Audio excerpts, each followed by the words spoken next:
Hello, everybody. Welcome to another episode of Exorcise Your Rights. Today's show is all about vindication, a vindication of monsters. And the book we're going to be talking about is A Vindication of Monsters, essays on Mary Wollstonecraft and Mary Shelley. And today we have Jerry Huntman and Claire Fitzpatrick talking about this. You guys, this is your book baby. And we actually have a real baby. So this is like an extra special show. Can you guys please introduce yourselves a little bit and then tell me your involvement with this book? I might start because mine's the easier one, or at least the shorter one. I'm Jerry Huntman. I'm the managing director of a company called SQ Mag, runs a couple of publishing businesses, IFWG Publishing International, which is what this book was published through. And also we're getting heavy into the comics business as well, IPI Comics. I'll say a little bit more about my involvement after Claire as well, because there's sort of there's a synergy there as well. But yeah, look, I'm the publisher. One of my directors, Chris Sequeira, who couldn't make it to this meeting, but would have been useful. He was very heavily involved as well in the production side. But really, at the end of the day, it's Claire's baby. And so I'll introduce you to Claire. Hi. So I have a copy of the book. So these are my two babies. I do have a third baby at school. So basically, like, this was a project that I started just by myself a few years ago. Oh gosh, 5 years ago, I started having thoughts about it, thinking, oh, this is something that, I was going to write by myself. And then I thought, no, I would really like other people's inputs. And then it's sort of, I reached out to a few people, and then I put like a submissions call out. I was just going to self-publish it. I got quite a few really good essays, and then I thought, okay, cool. This is a fun little book that I put together. But then Jerry came along. So Jerry is, and IFWG is the publisher of my collection Metamorphosis. And they approached me and just said, tell me more about this book. What's going on with this book? We're interested in it. And obviously I thought, oh, good. So it's a book of essays about Mary Shelley and Mary Wollstonecraft. Many people know Mary Shelley wrote Frankenstein, but many people don't know is that Mary Wollstonecraft was Mary Shelley's mother. And she was a real badass woman of her time. Like she was a political scholar, an early feminist. She was gallivanted around the world. She had all these wonderful travels and things, and arrested. So I was just really interested in these two women, and Frankenstein's my favorite book. And so basically this book is a collection of essays and memoirs and things about film and TV and feminism and pandemic. And it's just a lot of essays about Mary Shelley, Mary Wollstonecraft, and the people who were there on the night that Frankenstein was conceived. So, John Polidori, I guess it's just, I'm just excited to share my passion for Mary Shelley with other people, as I'm sure we'll continue to talk about. So I'll stop rambling. No, that's absolutely fine. We are literally here to ramble about Mary Shelley. So about the two Marys.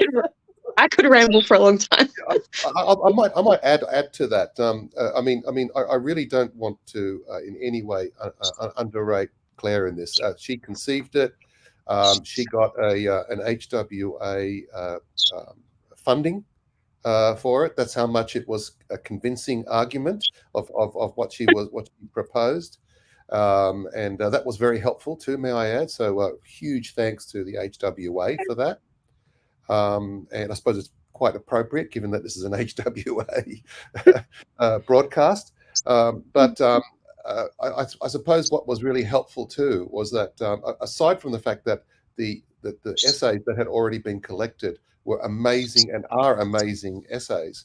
Sequeira and his very impressive network was, and I suppose I helped a little bit too. We were able to drag in. That's perhaps an inappropriate word, but we managed to gather in a few extra essayists that really rounded it off. But again, it was up to Claire on whether she wanted it or not. But we got like Nancy Holder, for example, who's quite a scholar in that field, and Les Klinger. We even managed to get an introduction by Boris Karloff's daughter. Oh my goodness, that is amazing. amazing. That is absolutely amazing. Yeah, Well, I saw you have actually, Lisa Morton on there as well, which is incredible. yeah. It's just, I mean, it's just a huge list of amazing authors. Lee Murray, you name it. Yeah. And so, it was a collaboration. I mean, 80% of it was done. Yeah. We just came along and polished it, and also, and with all due respect to self-publishing, we're able to throw it into an international distribution network. So therefore, it would be available anywhere. So it was an exciting and actually quite a entertaining process of production. Yeah. That's awesome. Which is good for a book to be entertaining. I mean, I think sometimes as writers we forget that is actually the point of the books is to be entertaining and as well as educational in this case. Absolutely. Yeah, well, that's sort of the book that I wanted to create, was entertaining and educational. And as I said, like for years I had these ideas. I have a political science degree, and my first introduction to Mary Shelley was through Mary Wollstonecraft. She was part of my degree. And I wanted to create a book that was entertaining but insightful, and taught people things, and taught people about how these two women are still incredibly relevant in today's society, with continuous societal change, continuous issues with, women's rights. And I was just so happy that, Gary and Chris could see my vision for it and could see that I had this idea, and it was much bigger than what I could possibly do myself. I'm someone who has all these grand ideas, and then I go to do something and I'm like, well, I can't really do that by myself. And so I was just so appreciative that Jerry and Chris could just see my vision and just see what I wanted to achieve. And basically that's what the book is the combination of years of thoughts and ruminations and thinking, and I guess aspirations on my own part, and a collection of essays that are just from so many brilliant writers. Yeah. And it's just so good to get all these brilliant writers together, especially, people, Jerry's name dropped a few people, and it's just like, it's incredible to have all these minds all together in this book together. It's great. Yeah. Well, something you said, I can't quote it, obviously, because you just said it, and I can't remember, like, past 3 minutes ago. But that you said this is years of, like, gathering all this information and this emotion and all the things together for this. But that's kind of very appropriate, because that's kind of what I feel like Frankenstein was for Mary Shelley. It's just kind of like all of the things that she wanted, because she was a writer. I find the story of the publishing of Frankenstein incredibly interesting, because, and I'm not the expert, so I'm just going off of memory. She actually had to publish it anonymously at first, I think, because it was a woman writer, and that was just, unheard of at the time. Yeah, and I think of also because it was, unsensible for a woman to write something like this, and that's what Percy said. Percy Shelley, her husband, the poet, and he was always really encouraging of her. Like, they were a very encouraging couple. She came from a family where, even though she had lost her mother, her father was very encouraging, but that didn't mean that she was excluded from the time. She still had to just publish it anonymously, and in various kind of reviews, everyone attributed to her husband, because how could a woman write this? This is crazy, and a woman of such docile and could never think of such thoughts, could never have these feelings. They can't hold pens; they're just far too delicate. Oh no! but the thing is, when you read it, it's like, oh gosh, it's really a combination of, her grief, I suppose, of, Mhm. and that's continued throughout her writing. I Yeah. think The Last Man, which is one of her and other books, which is, post-apocalyptic, is basically the story of losing all her children except one. Mhm. So it's like, I guess I just loved, like, when I first read Frankenstein, I just thought this is such a brilliant piece. It says so much about society, about women, about childbirth, about Mhm. what it means to be human. And I just wanted to share that with people, Yeah. because a lot of people might have read Frankenstein and just, pushed it aside, thought, oh, cool, whatever, Yeah. fun little read. Maybe not a fun little read, but it's like pretty full on. But yeah, I just wanted to just share that with them, because I would read it and reread it again and pick out so many different things. Every time I read it, there was something new that I was learning about it. And I Yeah. wanted to just share that with other people and, That's keep, excellent. just keep people thinking. How about you, Jerry? Yeah. Were you a Frankenstein fan and a Mary Shelley fan before this book came onto your desk, or did it develop because of this? No, I've always been a fan. I've been a fan both in terms of the literature and the profound impact. I've always had an interest. I should, that's a little side point. I've always had an interest in trying to uh, map backwards the origins of speculative fiction. And what I love about Mary Shelley's Frankenstein, the Modern Prometheus, is that it's not only for me, it was really one of the original science fiction Mhm. books. But on the other hand, it has so profoundly affected the horror genre. And Mm. so it's sort of a double whammy. And for that reason, looking at the history of speculative fiction, Frankenstein has a very special place for me. And there's an irony I should throw in here.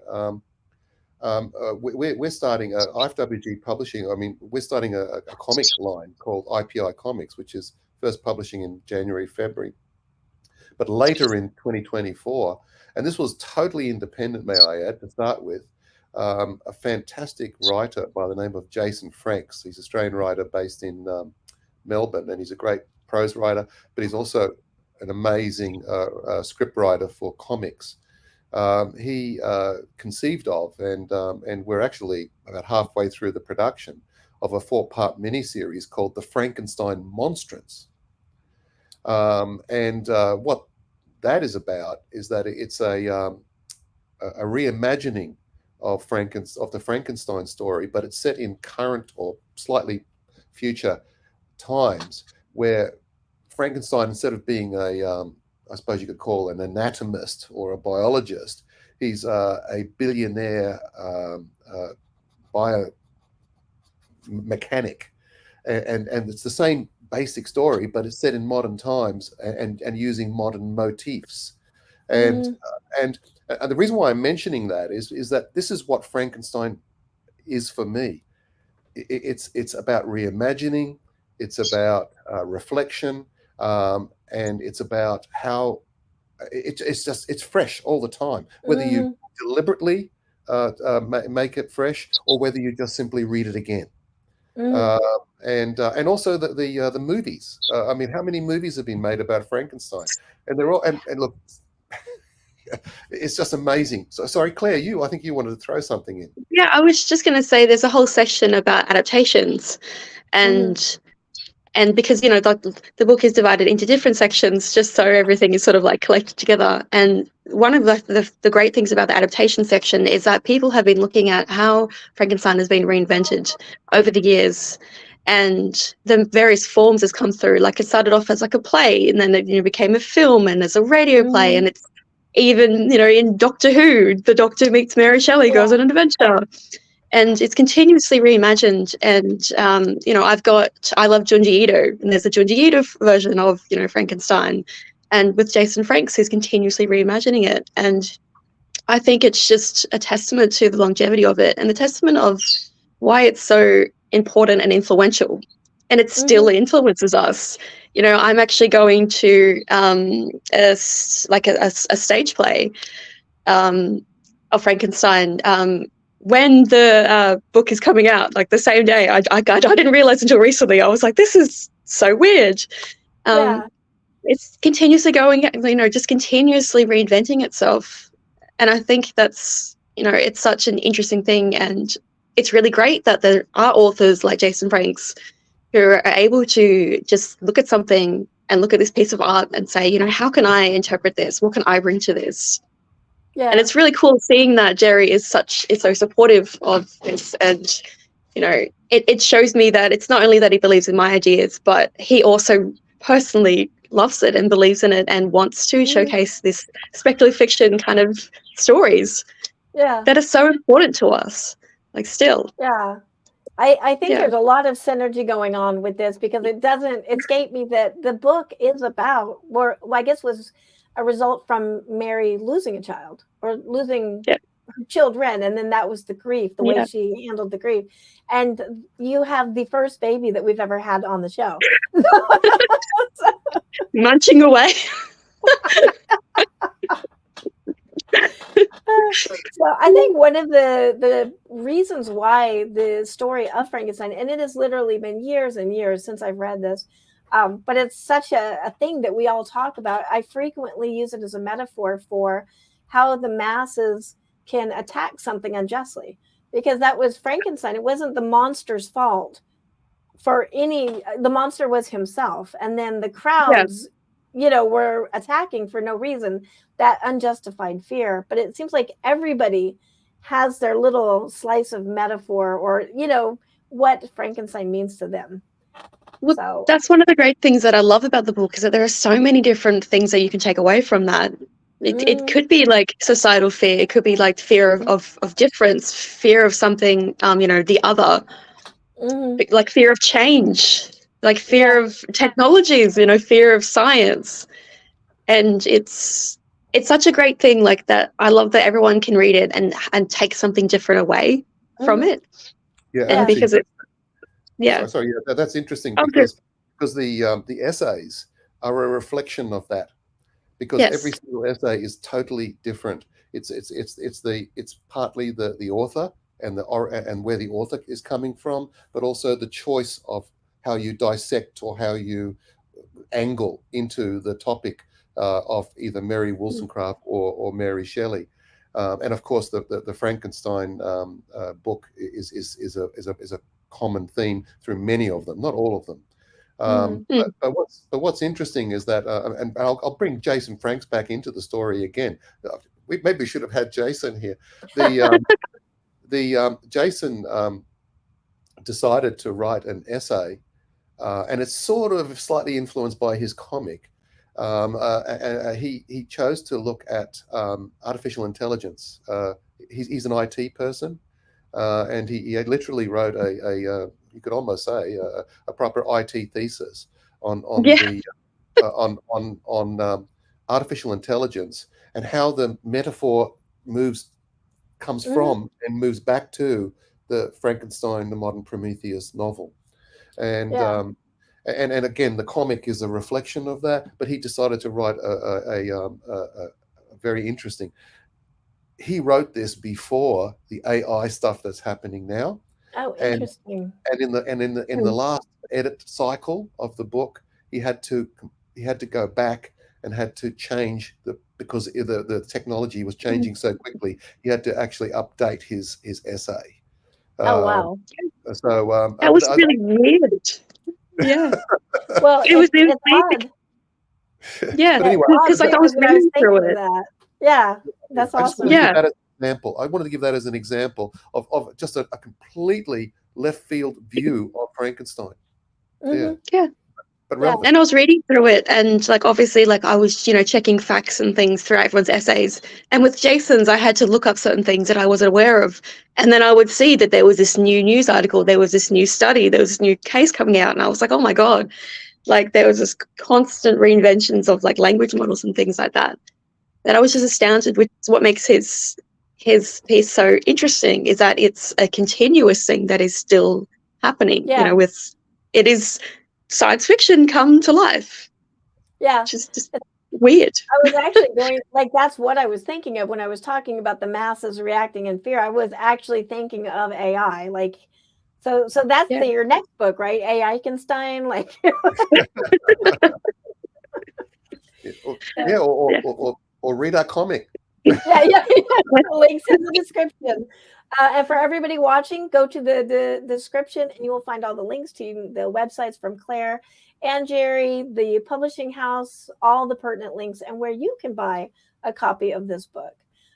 But I want to know a little bit about, this is a huge undertaking, obviously, for both of you as publisher and editor and as writers. What were some of the challenges that you had to overcome to get this out? Is there anything that stands out? I mean, other than the usual, oh my God, what are we doing? You know, the usual challenge. But I'll let Claire talk first. Okay. Oh God.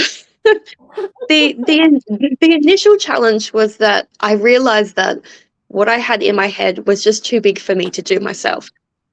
And I had taken I had like a lot of really good essays that I tried to put them all together, but it just wasn't like, no book can be perfect, but for me it wasn't what I wanted, and it wasn't what I had envisioned, and it was so challenging. And I was just like, how am I going to make this the book that I want it to be? And obviously when Jerry and Chris came along, I thought, okay, this is great. But then there was a new challenge of working with all these other authors who are in different countries. You know, there are authors from all different countries. I had an author who was in another book of mine, the body horror book, a few years ago, and he had gone back to Ireland. I was hoping to see him in person because I know him, and he'd gone back to Ireland, and I had people, you know, in the US and just everywhere. So one of the difficult things that I found was that, you know, time differences. I needed something back, and I couldn't just sit down and say, hey, you know, this is what I think, you know, could you maybe sprinkle these things through the essays? Because everyone is everywhere. And I think that's actually, you know, the way the world is now. We're all so connected and disconnected at the same time. And then I felt that pressure because I was like, okay, I have to, you know, Jerry's like, this is the timelines. And I'm like, okay, I can do that. And then I felt pressure on myself, but in a good way of kind of prompting authors to say, hey, you know, just knocking on your door, just seeing what you're doing.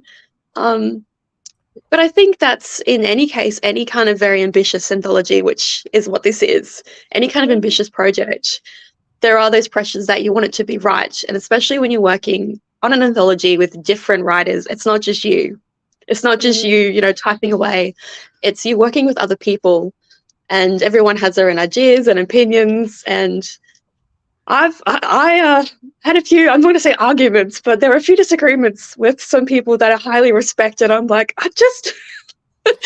we worked it all out, but I was like, but then that made me happy, the fact that I was in that position, that I could actually speak with these people who I really respect. So while it was irritating and it was a few speed bumps, at the end, I thought, wow, what we have is exactly what I envisioned. It is exactly what Jerry and Chris said that they would do. And of course I believe them because they're amazing in publishing what IFWG and IPI are creating. Yeah, like it's awesome.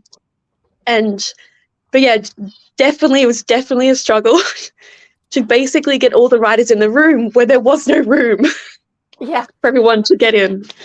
But I'm sure there's many struggles on Jerry's part. I'm, you know, hopeless at answering emails. I don't think there was anything that was like a true struggle, right? I mean, a typical project, admittedly non-fiction, is more complex. Yeah. You know, but on the other hand,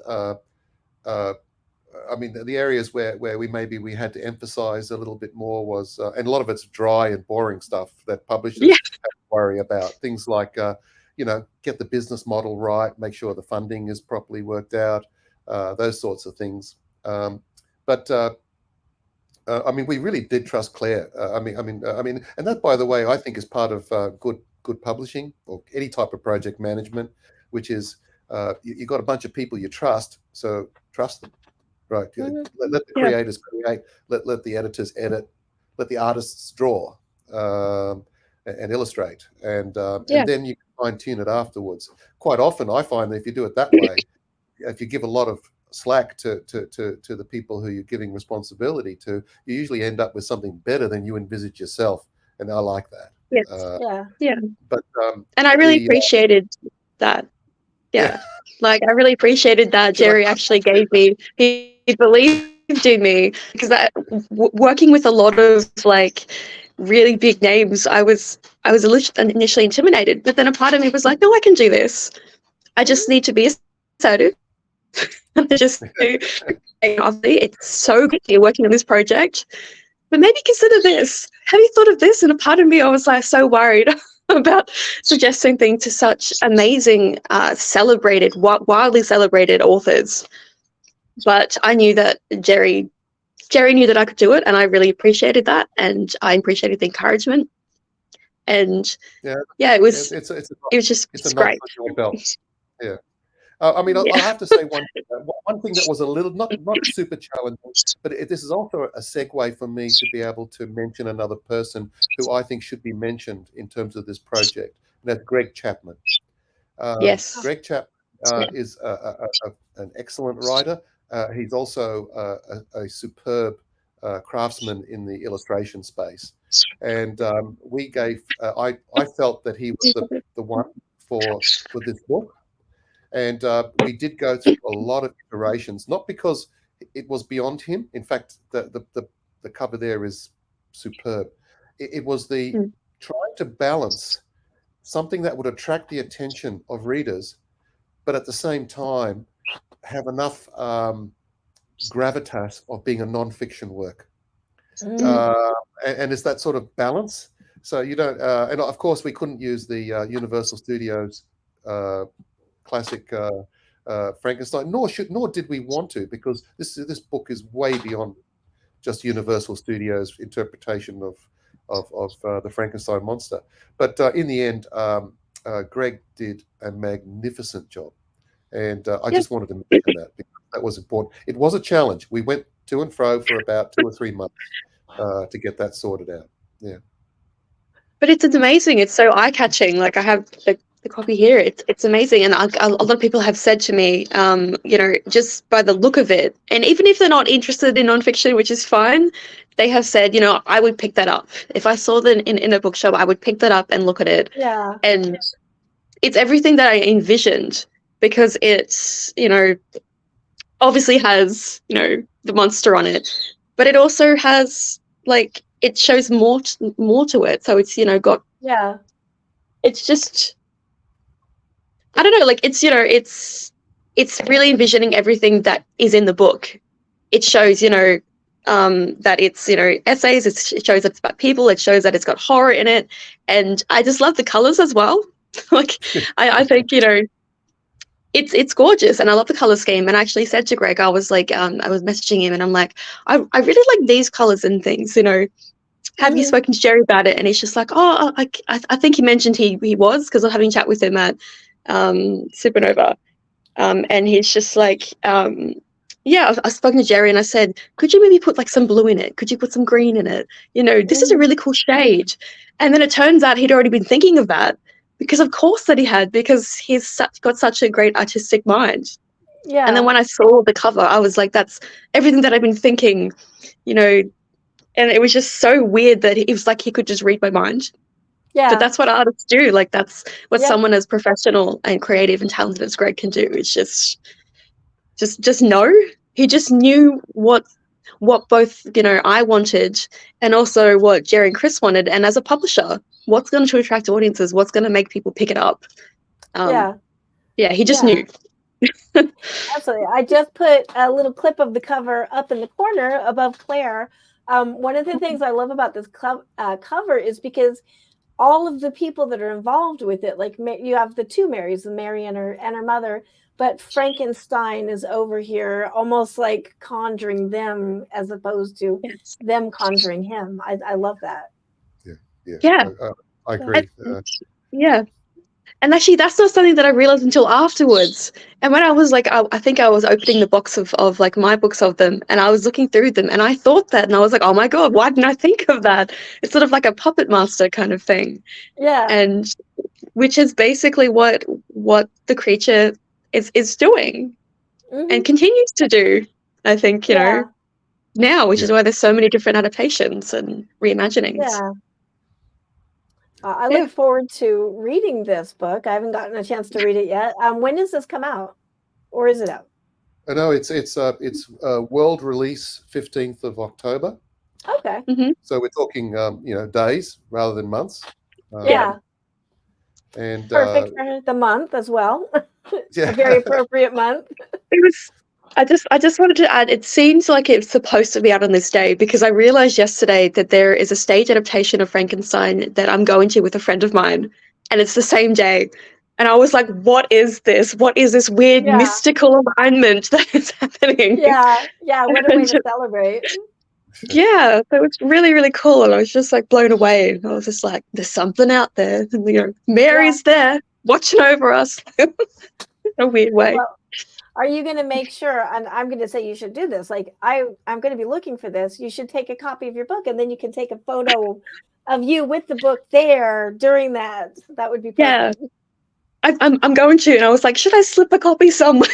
Put a few copies under chairs. What, did you know that you get a free book, but also pay me? No. Yeah, exactly. Reviews always welcome. Yeah. Well, I want to find out, what have you guys got coming up after this? I mean, what are your plans beyond this book for both of you?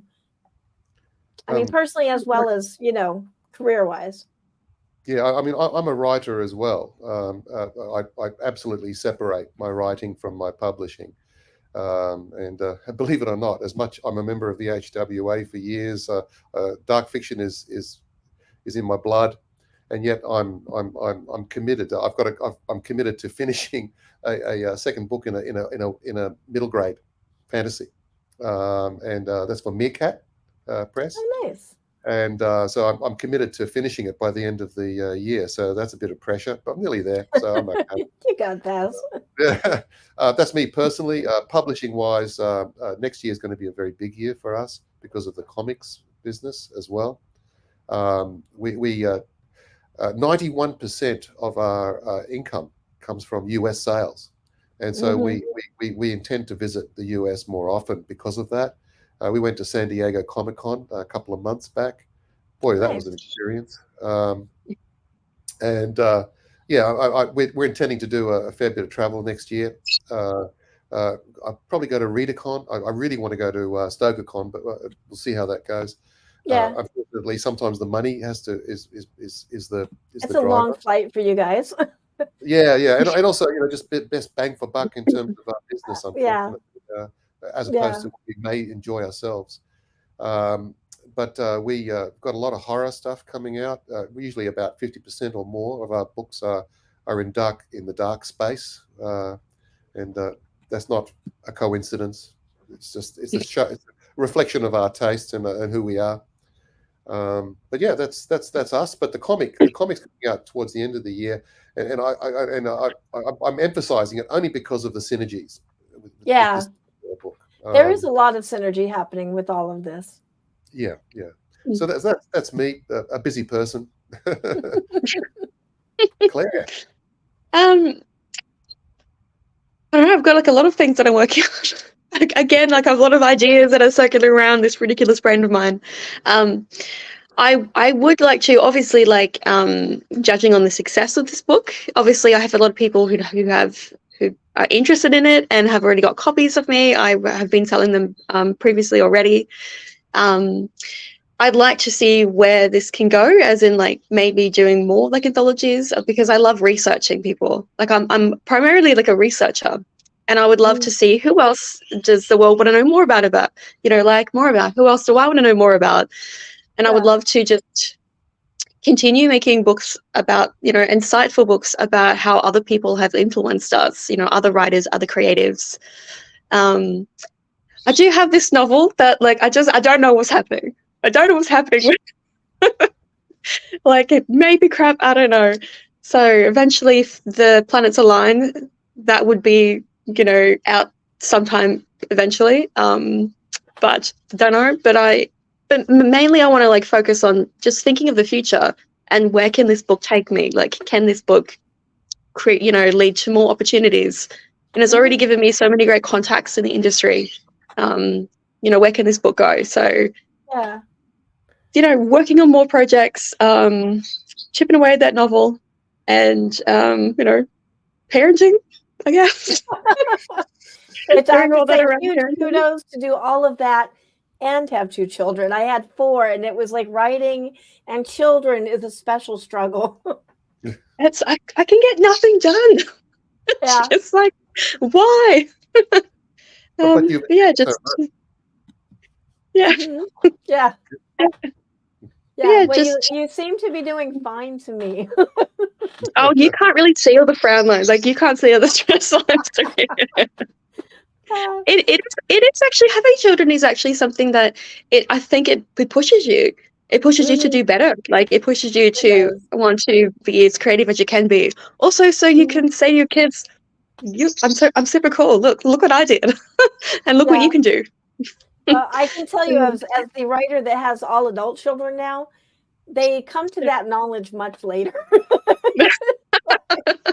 My youngest is 24 now. So, okay. I don't know. well, My oldest is like 11. She already thinks that I'm just lame. Not that interesting. it's our job to be the lame parents, and then they realize how cool we are later. Yeah. That's right. Well, thank you so much, both of you, for being on the show. The HWA is really glad to have you as part of the Halloween people. And yeah, this is an excellent book, excellent month to release it. I'm really excellent authors in it, and both of you are excellent. I really look forward to seeing more from both of you. Oh, Thank you so Yeah, much. This has been a bye. pleasure, and I've absolutely enjoyed this conversation. Absolutely. yeah, absolutely. And all the links for everybody watching are in the description. So go get your copy of this book. Go support these 2 people. They are spreading the dark art. And we like Every that. copy comes. Yeah. Every copy comes with a free seance of, summoning Mary Shelley. So, I Yeah, mean, there's a lot. exactly. Conjure Mary Shelley's spirit with your dollars. Yes. All right. Well, thank you so much. I will see all of you next week on Exorcise Your Rights. Bye. Thanks.